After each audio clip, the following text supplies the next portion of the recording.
Now what do you reckon to these beauties then? The new big top range of floats from us at NuFish.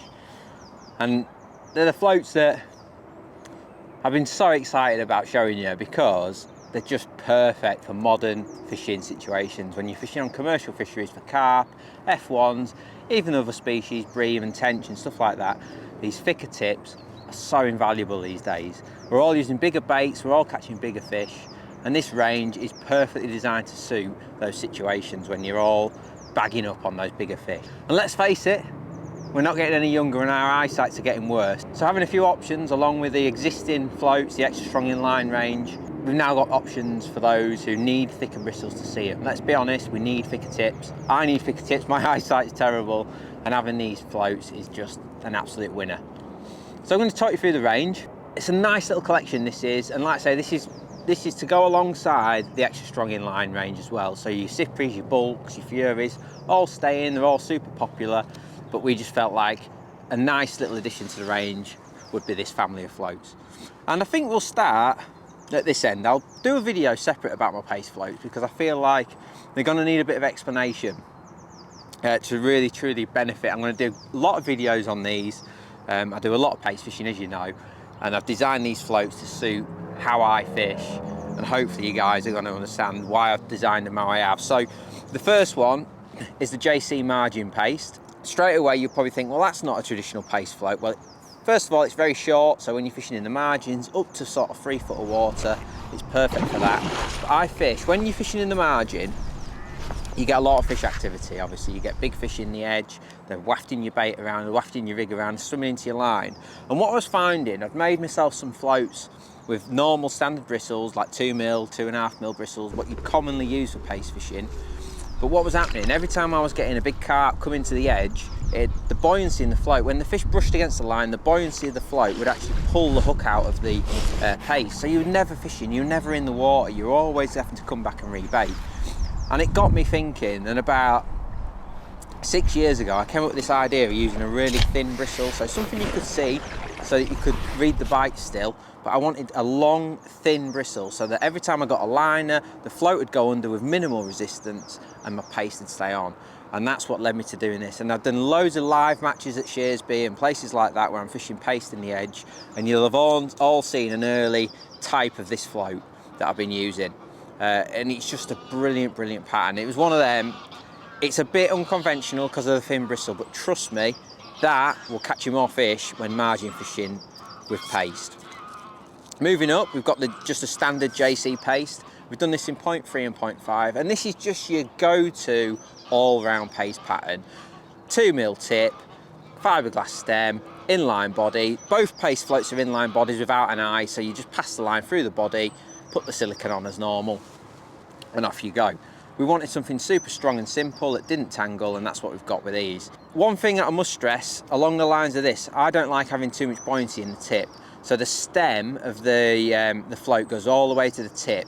There's no hollow in there, there's no air trapped inside, creating unnecessary buoyancy. So they're nice and visible without loads of extra buoyancy. A small detail, but one that is very invaluable. So we've got the paste floats, and like I say, I'm gonna do more in-depth videos and tutorials on how to use these, because I know you've all been asking for it. I'll put that in the wrong slot there, look. I know you've all been asking for it, so let's get that done in the coming weeks when the paste season really kicks in. Now moving up, we get into the more traditional patterns. Now we wanted, the Fury's a really popular float, 2.5mm tip, and I use it a lot when I'm fishing margins, 5 meters, things like that. Even up against islands I was using the Fury quite a lot. The problem I was having is when I was trying to use that float in 5-6 foot of water, I felt it was a little bit short. The glass stem could have done with being a bit longer, and Sam Collett, who does loads of that kind of fishing, he was going to the glebe and places, and he felt the same. So we went to the drawing board, and we actually went to the glebe, and we came up with a float that we felt was perfect. So when you're fishing in like 4 to 8, maybe even 10 foot of water, we wanted a float for that when you're fishing hard pellets and stuff like that on the bottom, and that's why we come up with the Collett float. It's available in 0.4, 0.5, 0.6 and 0.75. It's a 2.5mm tip, so we've kept the tip the same as the Fury tip, but we've made it longer. Theory being that when you're fishing out in the lake, you want a little bit of show so you can use those bigger baits. It's not getting dragged under constantly, but you can get still a decent bit of show and have 10mm under the skim, so you're not your float's sitting lower in the water because of that longer bristle, making it super stable. So when you get bad conditions like we often get, getting that body a little bit further down below the surface skim increases stability, and it's a great float pattern. It's a slightly body down, it's a slim sort of body down pattern, so it's not too bulbous, but it's a super stable shape. Just like our floats last year, we've gone for the inline body and the power eye, and this has got a glass stem that goes right up into the tip. So brilliant float. I've been loving using these Colletts recently.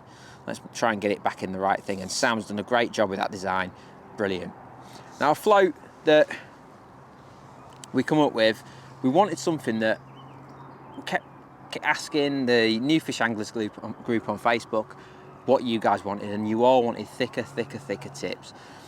The RAF is the answer to that. It's got a 3mm hollow tip, it's a diamond body, it's a glass stem, it's available in 0.3, 0.4, 0.5 and 0.6, so whether you're fishing in margins, 5 metres, long pole, even up against islands where you need like the ultimate invisibility. Big carp just jumped out right next to where I'm sitting. When you need the ultimate invisibility, the RAF is perfect. Now, what would I use the RAF for? For me, it's a big bait float, so 8mm cubes of meat, 8mm pellets, double corn, double worm. That is when this float really comes to it. But ultimately, if you're struggling with your eyesight and you just need something you're going to be able to see, the RAF's the perfect choice, and it is super strong, super durable, like all our floats are, and it's just an absolute winner. And it's nice having that option. If you do struggle to see your float, you're going to be able to see the RAF. You're going to be able to see all of these, but you're definitely going to be able to see the RAF. Now, we wanted the next float, we felt was we needed something for like mudline, margin fishing on those venues like your Tunnel Barns, your Westwood Lakes, them kind of fisheries. When you're fishing mudline, we needed a float that was good for that sort of fishing. So we did the Diablo. We didn't want to do the traditional sort of body down, almost like the Collett shape, which is very popular at the moment. We wanted a different style of float. I felt like I could make a float that settled a bit quicker, but also a float that I could maybe use with a strung out shot in as well, if I needed to give myself that option. And I used to always use a float, I can't remember what it was called, but it was like a little diamond body, and it worked really well for margins and mudline fishing. And that's what we went with the Diablo. So we've done them in 3 sizes, 0.3, 0.4 and 0.5, and it's just a lovely little 2mm tip, that little diamond body that is just beautifully stable. It sets immediately. When you're fishing with a Diablo, you're generally using just the bulk and you're lowering it straight on top of that little pile of feed, and you need it to settle immediately, and they're just brilliant for that. They fish really well, they're super strong, great little float pattern. And then finally we've got the Clunk. Now, I absolutely love the big head pattern that we did. It's got that lovely bright 4mm bristle. However, there's sometimes, like when I was mugging fish, I was struggling to see it, and other times I was always using it with the bulk underneath the float, and sometimes you were swinging it at the fish and you'd maybe get an odd little annoying wrap over. And we were sat, me, Sam and Mick, in the meeting room, if you like, at the glebe, and I sort of said, what about a float like the big head that was self-cocking? And we set about making the Clunk. Now, the Clunk is available in 0.3 and 0.5, but it takes no shot. That is purely a reference as a casting weight. So if you feel like you need to use a longer line, you might want the 0.5. But if you, for your general use in your slapping, your general mugging, a 0.3 will be good as well. Like I say, it takes no shot. It's got a 5mm hollow bristle, so you can see it in even the worst lights, and it's got this thick stainless stem in the bottom, so it's super strong, but it cocks immediately. The magic in this float was actually making it work with a 6mm and an 8mm pellet, and we managed to do that. So no shot on your line, just put your hook length on, 6 or 8mm pellet, absolutely perfect. Super strong again, inline body, side eye, absolutely perfect. So what am I going to use the Clunk for? Well, it's become my go-to pattern when I'm fishing mugging style. So when I'm swinging at fish, the weight in the body allows it to be cast out to the fish, like with a long line, perfectly. And ultimately, it settles straight away, and it carries those big baits, and it's got a bit of weight to let you cast it. And it's nice and short as well. So it's a brilliant float, but it'll also be good for slapping, or even if you're fishing, say, a 17-metre wide venue, you've only got 16 metres, and you just need that bit of weight to flick a rig to the island, it'd be perfect for that as well. Really well thought out range this is, the new big tops. I can't wait for you all to use them, they're fantastic. Something that you know, been very close to my heart because I was actually involved with every one of these floats, and the fact that I've got my own paste floats as well is just brilliant. I'm really excited for you to all try them. So there you go, they're the new floats. Hope you get in the shops, check them out. You're certainly not going to miss them when you walk in, they're so bright. So hope you're going to like them.